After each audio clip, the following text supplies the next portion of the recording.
আমার যখন ফুরাবে দিন আসবে গহীন রাতি, থেকো আল্লাহ এ জীবনে হয় চির সাথী, আসবে গহীন রাতি।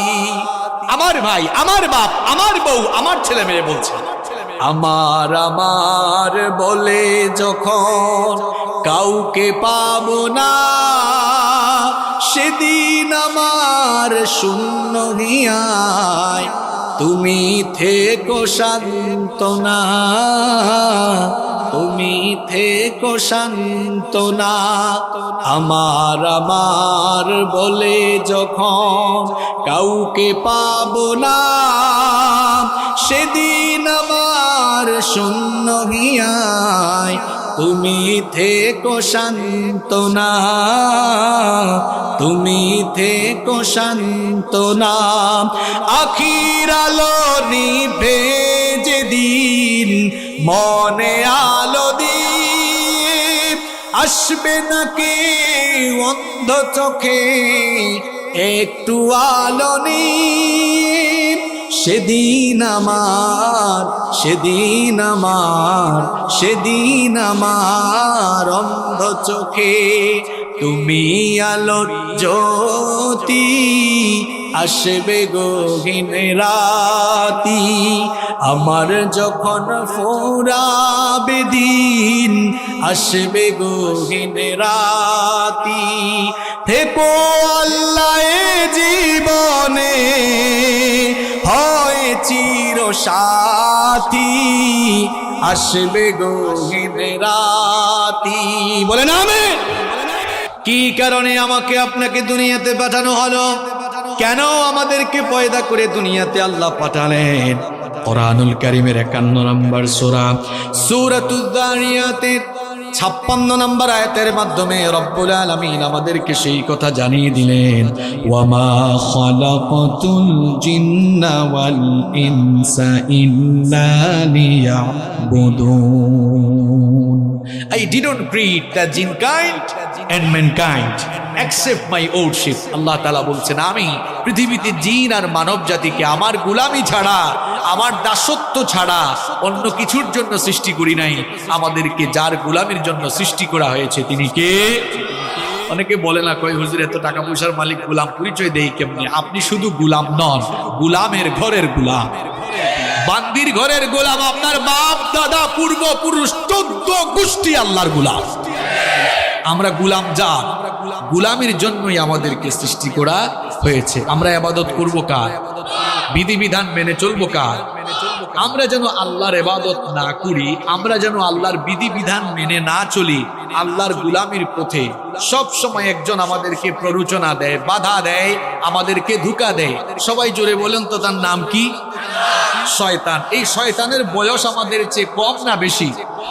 এই বেটার বুদ্ধি আমাদের চেয়ে কম না বেশি?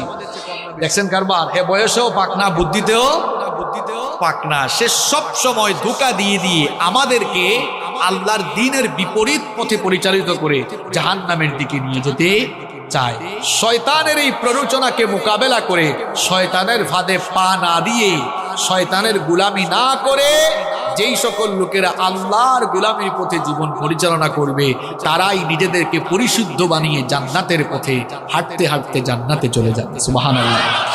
আর যারা শয়তানের ফাঁদে পা দিয়ে, শয়তানের প্ররোচনায় পড়ে দুনিয়ার জীবনকে শয়তানের কথা মতো দুনিয়ার জীবন কাটায় দিবে, এই লোকগুলোর দুনিয়া আখিরাত ব্যর্থ হয়ে এরা জাহান্নামে চলে যাবে। এই জন্য রব্বুল আলামিন কোরআনুল কারীমের 91 নম্বর সূরা সূরাতুশ শামসের 9 নম্বর আয়াত থেকে বললেন, قد أفلح من زكاها وقد خاب من دساها। কথাগুলো কার? আল্লাহ তাআলা বলছেন, অবশ্যই সে সফল কাম হয়েছে যে শয়তানের প্ররোচনা থেকে মুক্ত হয়ে পাপ পঙ্কিলতা মুক্ত জীবন গঠন করে পরিশুদ্ধ হয়েছে, সে সফল হয়ে জান্নাতে যাবে। সুবহানাল্লাহ। সে ব্যক্তি ব্যর্থ হয়েছে যে তার জীবনকে গুনাহের সাগরে ডুবিয়ে দিয়েছে। এখন আমাদেরকে গুনাহের দিকে নিয়ে যেতে চায় যে, তার নাম কি? তার নাম কি? শয়তান। গুনাহ থেকে আপনারা বাঁচতে চান তো? গুনার দিকে নিয়ে যায় যে তার নাম কি? শয়তানের ধোঁকা থেকে আমরা সবাই বাঁচতে চাই কি চাই না? যুবক, তরুণ, ছাত্র, আমার বাবার বয়সী সম্মানিত চাচারা, আমার মায়েরা, বোনেরা, আমরা সবাই তো গুনাহ থেকে বাঁচতে চাই। কারণ গুনাহ থেকে বেঁচে না থাকলে, শয়তানের ধোঁকা থেকে বেঁচে না থাকলে আমাদের দুনিয়া আখিরাত উভয়টাই নষ্ট হয়ে যাবে। এজন্য আমরা প্রত্যেকটি মানুষ গুনাহ থেকে, প্রত্যেকটি মুসলমানই নিজেকে বাঁচাতে চায়। এখন গুনাহ থেকে আপনি নিজেকে বাঁচাবেন কেমনে? গুনাহ থেকে, শয়তানের ধোঁকা থেকে নিজেকে আপনি হেফাজত করবেন কেমনে? আজ আমি আপনাদেরকে গুনাহ থেকে বাঁচা, শয়তানের ধোঁকা থেকে বাঁচার 12টি উপায় কোরআন আর সুন্নাহ থেকে তুলে ধরবো। এত বাস্তবিক কথা আপনাদেরকে শোনায় যাব। এই 12টি পয়েন্ট আপনারা যদি মুখস্থ করে যেতে পারেন, আর এই 12টি আমল যদি প্রত্যেকটি ভাই শুরু করে দিতে পারেন, ইনশাআল্লাহ গুনাহমুক্ত জীবন সাজিয়ে আমরা জান্নাতে যাব। বলেন ইনশাআল্লাহ। প্রিয় ভাইরা, আপনাদেরকে যে কাজটা করতে হবে, এই 12টা পয়েন্ট সবাইকে একদম মুখস্থ করে তারপর বাড়ি যাওয়া লাগবে। পারবেন না ইনশাআল্লাহ? মাত্র 12টা কথা, খুব সহজ কথা বলবো, আপনারা সবাই মুখস্থ করে বাড়ি যেতে পারবেন না ইনশাআল্লাহ? পারবেন তো ইনশাআল্লাহ? তাইলে আমরা গুনাহ থেকে বাঁচবো কিভাবে, শয়তানের ধোঁকা থেকে বাঁচবো কিভাবে? গুনাহ থেকে বাঁচার, শয়তানের ধোঁকা থেকে বাঁচার কয়টা উপায় বলবো? সবাই বলেন কয়টি? 12টি। দেখেন, শুরু করছি। নাম্বার 1, 1 নাম্বার, গুনার দিকে নেই যে তার নাম শয়তান, ওই শয়তানের ওয়াসওয়াসা থেকে পানাহ চাইতে হবে কার কাছে? 1 নাম্বার আমল শিখাই যাচ্ছি, যখন গুনাহের চিন্তা, পাপের চিন্তা মাথায় আসবে, সাথে সাথে ওই শয়তানের খপ্পর থেকে নিজেকে বাঁচানোর জন্য সাথে সাথে আশ্রয় চাইতে হবে কার কাছে? কারণ শয়তান হে এমন জিনিস, তারে মোকাবেলার জন্য পৃথিবীতে কোনো যন্ত্র আসে নাই, কিয়ামত পর্যন্ত আসবে না। আপনি গুলি, বোমা, রকেট কি দিয়া শয়তানের মোকাবেলা করবেন? কিচ্ছু দিয়ে পারবেন না। এমনকি আমেরিকার প্রেসিডেন্ট জো বাইডেন, রাশিয়ার প্রেসিডেন্ট পুতিন, তারাও শয়তানের মোকাবেলা করতে পারবে না। শয়তানের মোকাবেলায় তারাও দুর্বল, বরং উল্টা শয়তান আরো তাদেরকে দিয়ে শয়তানি করাইতে পারবে। দেখছেন শয়তানের পাওয়ার। আমেরিকার প্রেসিডেন্ট, রাশিয়ার প্রেসিডেন্ট, যে রাশিয়ার প্রেসিডেন্ট পুতিন পশ্চিমা বিশ্বকে বুড়ি আঙ্গুল দেখায়, যে ন্যাটোকে পর্যন্ত তুয়াক্কা করে না, সেও শয়তানের মোকাবেলায় সফল না ব্যর্থ। কারণ শয়তানকে আল্লাহ এমন পাওয়ার দিয়েছেন, আপনার শরীরের শিরায় শিরায় সে বিচরণ করার ক্ষমতা। এই শয়তান আপনাকে গুনাহের চিন্তা মাথায় এনে দিবে, পাপের চিন্তা মাথায় এনে দিবে। এজন্য শয়তানের ধোঁকা থেকে, গুনাহ থেকে বাঁচার জন্য প্রথম আমল করবেন, যখনই গুনাহের চিন্তা মাথায় আসবে, পাপের চিন্তা মাথায় চলে আসবে, আশ্রয় চাইবেন কার কাছে? এই আমলটা আমি আপনাদেরকে শিখাচ্ছি না, কোরআনুল কারীমের 7 নম্বর সূরা সূরাতুল আরাফের 200 নম্বর আয়াতে আল্লাহ তাআলা এই আমল আমাদেরকে শিখালেন। আল্লাহ তাআলা বললেন, ওয়া ইম্মা ইয়ানজাগান্নাকা মিনাশ শাইতানি নাযগুন ফাসতাইয বিল্লাহ ইন্নাহু সামিউন আলীম। আল্লাহ তাআলা বলছেন, আর শয়তানের প্ররোচনা যখন তোমাকে প্ররোচিত করবে, সাথে সাথে তুমি আল্লাহর কাছে আশ্রয় চাও। প্রশ্ন হলো, আল্লাহর কাছে আমরা আশ্রয় চাইবো কিভাবে? এবার বুখারী আর মুসলিম শরীফ থেকে হাদিস শুনি আপনাদেরকে বুঝাই দিচ্ছি কিভাবে আল্লাহর কাছ থেকে আশ্রয় চাওয়া লাগে। নবী করিম সাল্লাল্লাহু আলাইহি ওয়াসাল্লামের সামনে একবার 2 ব্যক্তি ঝগড়া করছিল। 2 জন ঝগড়া করার এক পর্যায়ে একজন আরেকজনকে অশ্রাব্য ভাষায় গালিগালাজ শুরু করে দিল। এদের মধ্যে একজন নিজের রাগকে কন্ট্রোল করতে না পেরে হিতাহিত জ্ঞান হারিয়ে যা মন চায় তাই বলা শুরু করলো। লোকটার চেহারা পর্যন্ত লাল হয়ে গেল। নবীজি লোকটাকে, আল্লাহ নবী লোকটাকে দেখে বললেন, ইন্নী লা আ'লামু কালিমাতান লাউ ক্বালাহা লাযাহাবা আনহু মা ইয়াজিদ। নবীজি তখন বললেন, আমি এমন একটি কালেমা, এমন একটি বাক্য, এমন একটি সেন্টেন্স, এমন একটি দোয়া জানি, এই দোয়া যদি ওই বান্দা পড়ে নেয় তাহলে তার সমস্ত রাগ দূর করে নিবেন কি? অনেক মানুষ আছে রাগের সময় সিদ্ধান্ত নিয়ে নেয়। খবরদার প্রিয় ভাইয়েরা, রাগের সময় কোনো সিদ্ধান্ত নিবেন না। রাগের সময় সিদ্ধান্ত নিলে ওই সিদ্ধান্ত ভুল হওয়ার সম্ভাবনা আছে না নাই? এজন্য রাগের সময় দাঁড়িয়ে থাকলে বসে যাবেন, বসা থাকলে শুয়ে যাবেন। রাগের সময় খবরদার কোনো সিদ্ধান্ত নিবেন না, ওই সিদ্ধান্তের কারণে পরবর্তীতে পস্তানো লাগতে পারে।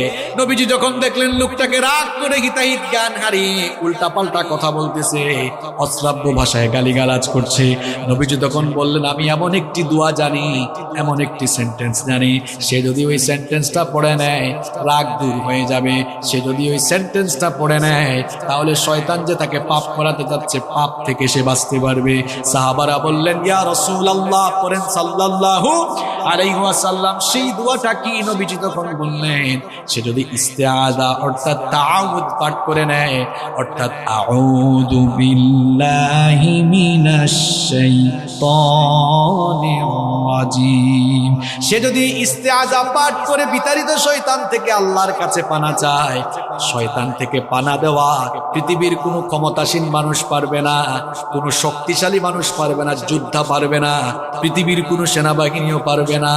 শয়তান থেকে আপনাকে কেবল একজনই বাঁচাতে পারে, সবাই বলেন তিনি কে? এই জন্য শয়তানের খপ্পর থেকে, শয়তানের ধোঁকা থেকে, গুনার চিন্তা থেকে বাঁচার জন্য 1 নম্বর আমল, গুনার চিন্তা যখন মাথায় আসবে, পাপের চিন্তা যখন মাথায় আসবে, কি করবেন? ঘুষের টাকা একজন নিয়ে আসছে, আরে বাপরে বাপ, করে নোট দেখা যাচ্ছে, যদি ঘুষের টাকাগুলা নিতে পারতাম তো অনেক কাজে লাগাইতে পারতাম। চিন্তাটা আসা মাত্রই পরে ফেলবেন আউযু বিল্লাহি মিনাশ শাইতানির রাজিম, কারণ এই চিন্তাটা মাথায় এনে দিছে কে? সুদের টাকা, সুদি কারবার করতে মন চায়, সুদি কারবার করলে ঘরে বসে বসে মাল বাড়ানো যাবে, এই চিন্তা মাথায় এসেছে, মনে করবেন শয়তান এই চিন্তা মাথায় নিয়ে এসেছে। আশ্রয় চাইবেন কার কাছে? আশ্রয় চাইবেন কার কাছে? যুবকরা ফেসবুক চালাও, ফেসবুকে ইউটিউবে ভিডিও দেখছো, হয়তো তাফসীর শুনছো, নিচেই দেখা যাচ্ছে একটা গানের ভিডিও। হ্যাঁ, নিচেই দেখা যাচ্ছে কিসের ভিডিও? গানের ভিডিও। ওইটা দেখার আগে আউযু বিল্লাহি মিনাশ শাইতানির রাজিম বলে ওখান থেকে বের হয়ে যেতে হবে, ঠিক কিনা? গুনাহ থেকে নিজেকে, পাপ থেকে বাঁচিয়ে রাখবেন কেমনে? শুনে যান। 1 নম্বর আমল শিখলাম, গুনাহ থেকে বাঁচার জন্য গুনার চিন্তা মাথায় আসলেই যার কাছে আশ্রয় চাইব, সবাই আওয়াজ করে বলেন তিনি কি? 2 নম্বর আমল, গুনাহ থেকে বাঁচার জন্য, পাপ থেকে বাঁচার জন্য, গুনাহের চিন্তা মাথায় আসলেই একজনের কথা দিলে স্মরণ করবেন, একজনকে ভয় করবেন সাথে সাথে। তিনি কি? কোরআনুল কারীমের 7 নম্বর সূরা, সূরাতুল আরাফের 201 নম্বর আয়াতে আল্লাহ তাআলা বলছেন, ইন্নাল্লাযীনা তাকাউ ইযা মাসসাহুম তাইফুম মিনাশ শাইতানি তাযাক্কারু ফাইযা হুম মুবসিরুন। আল্লাহ তাআলা বলছেন, নিশ্চয়ই যারা তাকওয়া অবলম্বন করে, নিশ্চয়ই যারা আল্লাহকে ভয় করে, শয়তানের প্ররোচনা যখন তাদেরকে স্পর্শ করে, শয়তান যখনই তাদেরকে ধোঁকা দিতে চায়, তখন তারা গুনাহ থেকে বাঁচার জন্য একজনের কথা স্মরণ করে, একজনের কথা স্মরণ করে, তাকেই ভয় করে। তিনি কি? যাদের হৃদয়ে আছে আল্লাহর ভয়, তারা কভু পথ ভুলে যায় না। আল্লাহর প্রেম ছাড়াই দুনিয়ায় কারো কাছে কোনো কিছু চাই না, কারো কাছে কোনো কিছু চাই না। আল্লাহর ভয় যার অন্তরে আছে, সে কখনো বিপদগামী হতে পারে। গুনাহ থেকে আপনি বাঁচতে পারবেন, পাপ থেকে আপনি বাঁচতে পারবেন। 2 নম্বর আমল আপনাকে শেখাচ্ছি, যখনই গুনাহের চিন্তা মাথায় আসবে, সঙ্গে সঙ্গে একজনের কথা স্মরণ করে ফেলবেন, একজনকে আপনি ভয় করে ফেলবেন। সবাই বলেন তিনি কি? এই একটা জিনিস, আল্লাহর ভয় যদি মানুষের অন্তরে থাকে, ওই মানুষকে দিয়ে কেউ কখনো কোনো পাপের কাজ, গুনাহের কাজ করাতে পারবে না। একটা ঘটনা আমার মনে পড়ে গেল, বলবো। সুনানে বাইহাকির ভেতরে হাদিস বর্ণিত হয়েছে, খুব মন দিয়ে ঘটনাটা শুনেন আমার বাবারা, প্রিয় ভাইয়েরা, খুব মন দিয়ে ঘটনাটা শুনেন। আব্দুল্লাহ ইবনে ওমর রাদিয়াল্লাহু আনহু তিনি একবার তার সঙ্গী সাথীদেরকে নিয়ে এক সফরে বের হলেন। দুপুরের খাবারের সময় যখন হয়ে গেল, তারা তখন খাবার গ্রহণের জন্য দস্তরখানা বিছালেন। যখনই তারা খাবার খেতে যাবেন, ঠিক তখনই লক্ষ্য করলেন তাদের পাশ দিয়ে এক রাখাল হেঁটে যাচ্ছে। আব্দুল্লাহ ইবনে ওমর রাদিয়াল্লাহু আনহু তাকে বললেন, হে রাখাল ভাই, আমরা দুপুরের খাবার গ্রহণের জন্য বসেছি, তুমিও আসো, আমাদের সাথে খাবার খাও, খাবার গ্রহণ করো। রাখাল ছেলেটি তখন বলল, ও মুসাফির ভাই, আমাকে খাবারের দাওয়াত দিয়েছেন, আমি খুশি হয়েছি, কৃতজ্ঞতা জানাচ্ছি, কিন্তু আপনাদের সাথে আমি তো খাবার খেতে পারবো না। আব্দুল্লাহ ইবনে ওমর রাদিয়াল্লাহু আনহু তাকে বললেন, কি কারণে তুমি আমাদের সাথে খাবার খেতে পারবে না? রাখাল তখন বলল, আমি রোজা রেখেছি, এই জন্য তোমাদের সাথে খাবার খেতে পারবো না। আব্দুল্লাহ ইবনে ওমর রাদিয়াল্লাহু আনহু তাকে বললেন, এখন তো রমজান মাস নয়, তাহলে নিশ্চয়ই তুমি নফল রোজা রেখেছো। এই দুধু মরুভূমিতে যারা সৌদি আরব বা আরব দেশে থাকেন তারা দেখেছেন মরুভূমির আবহাওয়া কেমন। তিনি বলছেন, এই রুক্ষ মরুভূমিতে বিশাল পশুর পাল নিয়ে তুমি এই মরুভূমিতে এসেছো। তুমি রাখাল মানুষ, সব সময় হয়তো ভালো খাবার দাবার পাও না, আর এই প্রচন্ড গরম তাপমাত্রায় খুব কষ্ট হচ্ছে তোমার, আসো আমাদের সাথে খাবার খাও, আমাদের সাথে ভালো আইটেমের খাবার আছে, নফল রোজা ভাঙলে তো কোনো অসুবিধা হবে না। ওই রাখাল তখন বলল, মুসাফির, তোমার কথায় তো আমি নফল রোজা হলেও ভাঙতে পারি না, কারণ আমি তো ওই শূন্য দিনের জন্য আমল করে যাচ্ছি, যেদিন মানুষের আমল ছাড়া আর কিছুই কাজে লাগবে না। সুবহানাল্লাহ পড়ে বলিয়েন, কিন্তু কথাগুলো বুঝেন আগে। আব্দুল্লাহ ইবনে ওমর রাদিয়াল্লাহু আনহু মনে মনে ভাবলেন, লোকটার অন্তরে মনে হয় পরহেজগারিতা আছে। চিন্তা করলেন, এরে এমনি এমনি ছাড়া যায় না, পরীক্ষা করে তারপরে তার ভেতরে কত পরহেজগারিতা আছে এটা দেখে তারপরে আজকে আমি তারে ছাড়ব। তিনি বললেন, ঠিক আছে, খাইও না, আমার কাছে আসো। কাছে আসার পর জিজ্ঞেস করলেন, এই যে বিরাট পশুর পাল নিয়ে মরুভূমিতে এসেছো, এই পশুপালের মালিক কে? রাখাল বলল, এগুলোর মালিক আমি নই, আমি একজনের গোলাম, আমি তার পশুপাল মরুভূমিতে চড়াই। এবার আব্দুল্লাহ ইবনে ওমর রাদিয়াল্লাহু আনহু রাখালকে পরীক্ষা করার জন্য একটা অপশন পেয়ে গেলেন। তিনি বললেন, ও রাখাল ভাই শোনো, এই পশুর পাল থেকে একটা ছাগল বা মেষ আমার কাছে তুমি বিক্রি করে দাও, আমি তোমাকে নগদ টাকা দিব।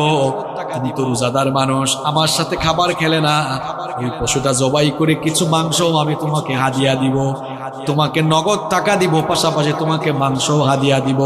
রাখাল তখন বলল, মুসাফির, আমি তো তোমাকে আগেই বলেছি এই পশুপালের মালিক আমি নই, তোমার কাছে বিক্রি করলে আমার মালিকের কাছে গিয়ে আমি কি জবাব দিব?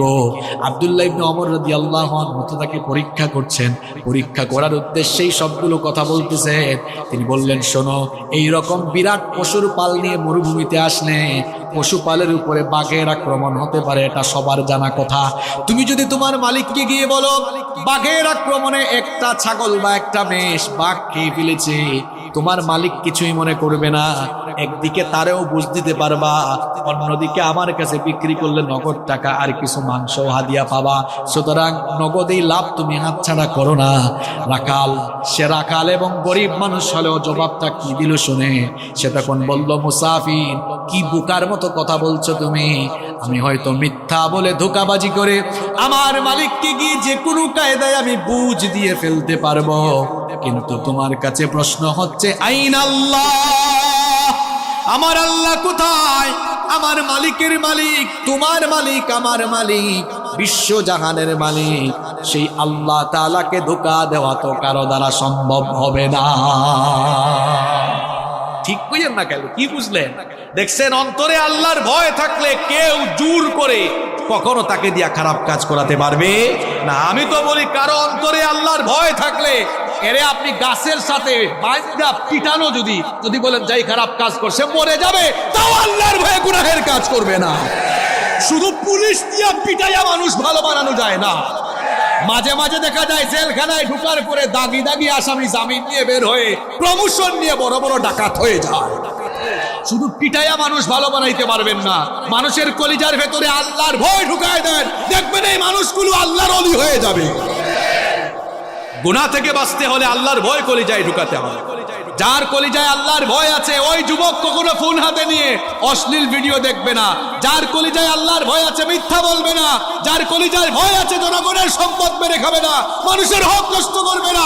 যার কলিজায় ভয় আছে ইসলামের বিরুদ্ধে কথা বলবে না। যার কলিজায় আল্লাহর ভয় নাই সে যা মন চায় তাই করতে পারবে। এমনকি কেউ ব্যবসায়ী হলে আল্লাহর ভয় থাকলে কখনো মানুষের সঙ্গে ধোঁকা দিবে না। দেখেন আল্লাহর ভয়টা কি জিনিস, এই ঘটনাটা আপনারা সবাই জানেন, তাও আমি 30 সেকেন্ডে বলছি জাস্ট বুঝাবার জন্য। ওমর রাদিয়াল্লাহু আনহু আপনারা জানেন তিনি অর্ধ পৃথিবী শাসন করেছেন। রাতের বেলা ঘুমাতেন, অর্ধ পৃথিবীর শাসন করতে হয়, রাতের ঘুম হারাম।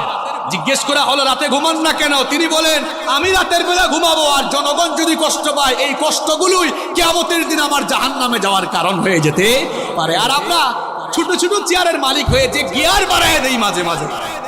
আমাদের অবস্থা হয়ে যায় এমন যে যখন চেয়ারে সে উঠে যায় গিয়ারে। আপনার চেয়ারের গিয়ার একটু কমায় রেখেন, আর গিয়ার যদি উঠানো ইসলামের পক্ষে উঠাইন লাভ হবে। যেমন আমিও এখন গিয়ারে, কারণ আমি চেয়ারে, তবে আমার গিয়ার কোরআন হাদিসের পক্ষে, ইসলামের পক্ষে আছে। আর চেয়ারে বসে গিয়ার যদি ইসলামের বিরুদ্ধে নেন, মনে রাখবেন চেয়ারে বসাইছেন যিনি জনগণের জুতার বাড়ি খাওয়াইয়া বেইজ্জত করে নামাইতে পারেন তিনি। এজন্য চেয়ারের নামে আল্লাহ কোরআনে আয়াত দিয়েছেন, আয়াতুল, কথা বলেন না কেন, আয়াতুল কুরসি। হোয়াটস দ্য মিনিং অফ কুরসি? What do you mean by কুরসি? কুরসি বলতে আপনি কি বুঝেন? কুরসি ইটস এন অ্যারাবিক ওয়ার্ড, এটা আরবি শব্দ।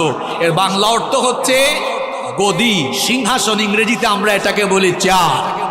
আল্লাহ তাআলা কোরআনের 6236টা আয়াতের মধ্যে চেয়ারের আয়াতকে সবচেয়ে ফজিলতের আয়াত বানিয়েছেন, যাতে চেয়ারওয়ালা লোকেরা চেয়ারে বসে চেয়ারের অপব্যবহার করে মানুষের উপরে জুলুম না করে। এই জন্য আল্লাহ তাআলা ওই চেয়ারের আয়াতে, আয়াতুল কুরসির ভেতরে তার নিজের সোভরেন্টি, সার্বভৌম ক্ষমতার পরিচয় দিয়ে তামাম দুনিয়ার চেয়ারওয়ালা লোকদেরকে সাবধান করে দিয়েছে। ওই আয়াত ভালো করে পড়বেন, আল্লাহ আমাদের বুঝার তৌফিক দান করেন। ওমর রাদিয়াল্লাহু আনহু রাতের বেলা ঘুমাইতেন না। একদিন শেষ রাতে দেখলেন এক বাড়িতে আলো জ্বলতেছে, কথাবার্তাও শোনা যাচ্ছে। একটু কান পাতলেন। স্বাভাবিক অবস্থায় কান পেতে কিছু শোনা জায়েজ নয়, তবে দায়িত্বশীল ব্যক্তির জন্য সেটা জায়েজ আছে। তিনি শুনলেন এক মা তার মেয়েকে বলছে যে মেয়ে, বেটি উঠ, আমি উটনির দুধ দোহন করে এনেছি, দুধ তো কম পেয়েছি, পানি মিশা, দুধের পরিমাণও বাড়বে, লাভের পরিমাণও বাড়বে। মেয়ে বলল, মা গো, এটা তো অন্যায় কাজ, খাদ্যদ্রব্যে ভেজাল দেওয়া এটা ঠিক নয়। তাছাড়া আমাদের প্রেসিডেন্ট আমিরুল মুমিনিন ওমর রাদিয়াল্লাহু আনহু তিনি তো রাষ্ট্রীয় নিষেধাজ্ঞা জারি করে দিয়েছেন যে খাদ্যে কোনো ভেজাল দেওয়া যাবে না। মা বলল, বেটি এ তো বোকা কেন তুই? ওমর তো এই আদেশ দিয়া সে তার বাড়িতে ঘুমায়, সে কি আমাদের মামের কারবার দেখে? অথচ ওমর রাদিয়াল্লাহু আনহু দেয়ালের পাশে সব শোনে। আর মেয়ের কলিজায় আল্লাহর ভয় কেমন দেখেন। মেয়ে বলল, মা গো, তিনি না হয় ঘুমাচ্ছেন, কিন্তু উনার রব, তোমার রব আমার রব, তিনি কি রাতের বেলা ঘুমায় থাকেন নাকি? উনার তো কোনো তন্দ্রা নাই, ঘুম নাই, তিনি সব দেখেন কিনা? দেখেছেন আল্লাহর ভয়? এই একটা জিনিস আপনার অন্তরে থাকলে, পাপের চিন্তা মাথায় এসেছে, জনগণের হক মাইরা খাওয়ার চিন্তা মাথায় এসেছে, সাথে সাথে কলিজায় আল্লাহর ভয় ঢুকান মিয়া। পাপ থেকে, গুনাহ থেকে বাঁচতে পারবেন। 2 নাম্বার আমল শিখালাম, পাপের চিন্তা, গুনাহের চিন্তা মাথায় আসা মাত্রই,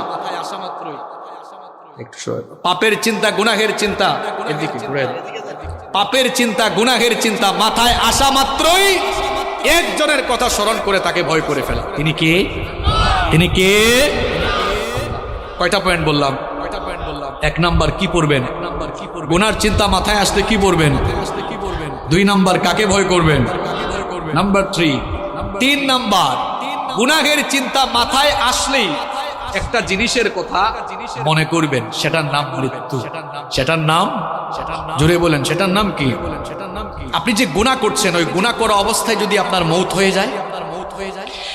যুবক তরুণ ভাইয়েরা, রাতের বেলা যে ইউটিউবে ঢুকে নাটক দেখো, সিনেমা দেখো, কানের মধ্যে হেডফোন ঢুকায়া এই যে নাটক, সিনেমা, গান শোনো, রাতের বেলা যে মেসেঞ্জারে আর হোয়াটসঅ্যাপে কথা বলতেছো, ওই অবস্থায় মৌত হয়ে যেতে পারে কিনা? আসতে বলবেন না, জোরে বলেন, মৌত হতে পারে কিনা? এই অবস্থায় যদি মৌত হয়ে যায় কি হবে? মুসলিম শরীফে নবীজি বলেছেন, ইউবাতু কুল্লু আবদিন আলা মা মাতা আলাইহি।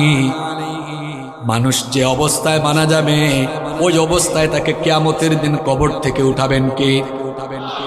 এই যে অনেক যুবক তরুণরা রাতের বেলা নাটক সিনেমা দেখতে দেখতে নাপাক শরীরে নাপাক কাপড়ে ঘুমায়। কেন রে ভাই নাপাক থাকো? এই নাপাক অবস্থায় মৌত হয়ে যেতে পারে কিনা? অনেক মানুষ আছে পেশাব করে দাঁড়ায় দাঁড়ায় পেশাব করে, তারপরে দেখা যায় পেশাব করে অনেকে ঠিক মতো পানি নেয় না, ইস্তেঞ্জা করে পবিত্র হয় না। এরকম আছে না নাই? এমনকি সবচেয়ে মজার ব্যাপার হলো ওয়াজ শুনতে এসেছে, ওয়াজ থেকে যাওয়ার সময় রাস্তার ধারে পেশাব করে পবিত্র হয় না। এই রকম কারবারিও আছে না নাই? এই ওয়াজ শুনতে আসছে, যাওয়ার সময় নাপাক হয়ে বাড়ি ফিরে যাচ্ছে। এখন নাপাক অবস্থায় মৌত হয়ে যেতে পারে কিনা? আমার ভাইয়েরা, যে ব্যক্তি নাপাক থাকে তার সঙ্গে ফেরেশতা থাকে না, থাকে কি? আসতে বলবেন না, জুড়ে বলেন থাকে কে? তো এই অবস্থায় যদি আপনি মারা যান, কিয়ামতের দিন কিংবা কবরে গিয়ে কিয়ামতের মাঠে আপনি কিভাবে আল্লাহর সামনে দাঁড়াবেন? আপনি তো নাপাক অবস্থায় দুনিয়া থেকে চলে গেলেন। এই জন্য কখনো নাপাক থাকা যাবে, কখনো নাপাক থাকা যাবে। যুবক ভাইয়েরা, ইস্তেঞ্জায় গেলে পবিত্র হবেন তো নাকি পানি টানি নিবেন না? হ্যাঁ, পাপের চিন্তা মাথায় আসলে মৌতের কথা স্মরণ করবেন, মৌতের কথা স্মরণ করবেন, গুনাহ থেকে বাঁচতে পারবেন। যখন দুনিয়ার লোভ লালসা আর গুনাহ করার দিকে আপনার মন বেশি ঝুঁকে যায়, আমি আপনাকে বলবো দুইটা জায়গায় সফর আপনি তখন বাড়ায় দিবেন। জুড়ে কোন কয়টা? আমি কথাটা আবারও রিপিট করছি, শুনেন। যখন পাপের দিকে গুনার দিকে আপনার মন বেশি ধাবিত হয়ে যায়, ঠিক তখনই আপনি দুইটা জায়গায় সফর করবেন। একটা জায়গা হসপিটাল, 2 নাম্বার জায়গা কবরস্থান। হসপিটালে যাবেন, গিয়ে দেখবেন আপনার মতো কত দুনিয়াওয়ালা, কত টাকাওয়ালা, পয়সাওয়ালা লোকেরা, কোটি কোটি টাকা আছে, তাও আইসিইউতে তারা সামান্য একটা দিন আরামে থাকার জন্য হাহাকার করছে, আছে না নাই? যে কালো টাকার জন্য, অবৈধ টাকার জন্য অন্যায় করছেন, গুনাহ করছেন, হসপিটাল গিয়ে দেখেন কত মানুষের টাকা তারে বাঁচাইতে পারে। একটু পর পর আইসিইউ থেকে লাশ বের হচ্ছে। এরপরে হাসপাতালে যাওয়ার পরেও যদি আপনার দিল নরম না হয়, তাহলে মাঝে মাঝে প্রেমবাগের কবরস্থানগুলোতে ভিজিট করবেন। গিয়ে দেখবেন আপনার মতো টাকাওয়ালা, পয়সাওয়ালা লোকেরা, ক্ষমতাওয়ালা লোকেরা, একদিন বিরাট টাকা পয়সা, অর্থবিত্ত, বাড়ি গাড়ি সব ক্ষমতা ছিল, এখন কবরের নিচে ঘুমায়া আছে। আমরা মনে করি আমাদের বউ আপন, আমরা মনে করি ছেলে মেয়ে আপন। আজকে মরে দেখেন কেউ আপনার আপন নয়, আপন কেবল একজন, তিনি কি?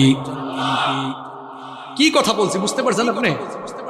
আপনি বলছেন আপনার বউ আপন, আপনার ছেলে মেয়ে ভাই বোন আপন। আপনি এই মুহূর্তে মরে যান, বুঝবেন আপনকে, বুঝবেন আপনকে। দেখবেন এই বউ, এই ছেলে মেয়েরা কিছুক্ষণ কান্না করবে, কিছুক্ষণ কান্না করার পরে বলবে মৃত লাশকে বেশিক্ষণ ঘরে রাখতে নাই, তাড়াতাড়ি দাফন করা দরকার। আপনাকে দেখবেন সাদা কাফন দিয়ে পেঁচায়া জানাজার মাঠে নিয়ে যাবে। যে ছেলে মেয়েদের জন্য, দেখেন একটু আগেই বলেছি কেউ আপন না, এই ছেলে মেয়েদের জন্য বাড়ি গাড়ি করার জন্য, প্রপার্টি করার জন্য, সম্পত্তি কামানোর জন্য ঠিকঠাক নামাজও পড়েন নাই, অনেক সময় সঠিকভাবে আল্লাহর ইবাদত করেন নাই, যাদেরকে আপন মনে করেছেন আজ তারাই আপনাকে নিয়ে কবরে চলে যাবে। কবরে রেখে রেখে তারা আপনাকে চলে আসবে। এরপরে দেখবেন কেউ আপনার আপন থাকবে না। কবরে যাওয়ার পরে 2 জন ছাড়া আর কেউ আপন নাই, একজন হচ্ছেন আল্লাহ। এই জন্য কবরে ফেরেশতা এসে প্রথমে জিজ্ঞেস করবে বোন নাম কি, ছেলে মেয়ের নাম কি, না জিজ্ঞেস করবে মাও। আর একটু জোরে বলেন মাও। রব্বুকা, প্রথমে এসে বলবে তোমার রব কি। তাহলে বুঝে নেন আপন, আপন কে, সবচাইতে আপন কে। আমার যখন ফুরাবে দিন, আসবে গহীন রাতি, থেকো আল্লাহ এ জীবনে, হয় চির সাথী, আসবে গহীন রাতি। আমার ভাই, আমার বাপ, আমার বউ, আমার ছেলে মেয়ে বলছে আমার আমার বলে যখন কাউকে পাবো না, সেদিন আমার শূন্য হিয়ায় তুমি থেকো সান্ত্বনা, তুমি থেকো সান্ত্বনা। আমার আমার বলে যখন কাউকে পাবো না, সেদিন আমার আমার শূন্য হিয়ায় তুমি থেকো সান্ত্বনা, তুমি থেকো সান্ত্বনা। আখির আলো নিভে যেদিন মনে আলো দীপ, আসবে নাকি অন্ধ চোখে একটু আলো নিয়ে, সেদিন আমার সেদিন আমার সেদিন আমার অন্ধ চোখে তুমি আলো জ্যোতি, আসবে গহীন রাতি। আমার যখন ফোরাবে দিন, আসবে গহীন রাতি। থেকো আল্লাহ জীবনে হয় চির সাথী, আসবে গহীন রাতি। বলেন আমিন। একজনই আপন আর কেউ আপন না। আমার দাদার বাবার নাম জানি না। আপনি বলবেন হুজুর হঠাৎ করে এই কথা বলছেন কেন? হ্যাঁ, আপনি যে দুনিয়ার পেছনে ছুটছেন, ওই দুনিয়া যে আপনার নাম মনে রাখবে না, ওইটাই বুঝাচ্ছি আপনারা। আমি আমার দাদার বাপের নাম জানি না, আপনারা যদি বলি আপনার দাদার বাবার নাম কি, শেষ গুল্লা খাবেন। আমার দাদার বাপ 160-70 বছর আগে দুনিয়াতে ছিল। এখন 160-70 বছরের ব্যবধানে তার পরবর্তী প্রজন্ম তার নাম ভুলে গেল। ঠিক একই পরিণতি আমার আপনার হবে। কিসের পেছনে ছুটছেন আপনি? আপনার পরবর্তী প্রজন্ম দোয়া করা দূরের কথা, আপনার নামও মনে রাখবে না। আপনার 6-7 পুরুষ আগে কারা কারা দুনিয়ায় ছিল, নসব নামা, আপনি কি সবার নাম বলতে পারবেন? দুই একজন বলতে পারলেও সবাই পারবে? তার জন্য কি করছেন? এত গুনাহ করছেন, পাপ করছেন। এই ছেলে মেয়ে, জায়গা সম্পদ, বাড়ি গাড়ি, আরে ভাই বাড়ির জায়গায় থাকবে, বাড়িওয়ালা থাকবে। চোখেরই পলকে তুমি হতে পারো লাশ, চিরতরে বন্ধ হবে তোমারই নিঃশ্বাস। চোখের পলকে আপনি লাশ হতে পারেন। আশেপাশে বাজার আছে না? বাজারের নাম কি? ওই বসুন্ধিয়া বাজারে হয়তো আপনার কাফনের কাপড় বরাদ্দ হয়ে গেছে, চলে এসেছে, আপনি নিজেও জানেন না। আপনি ঘরে বসে এখন গোটা পৃথিবীর খবর নিতে পারবেন।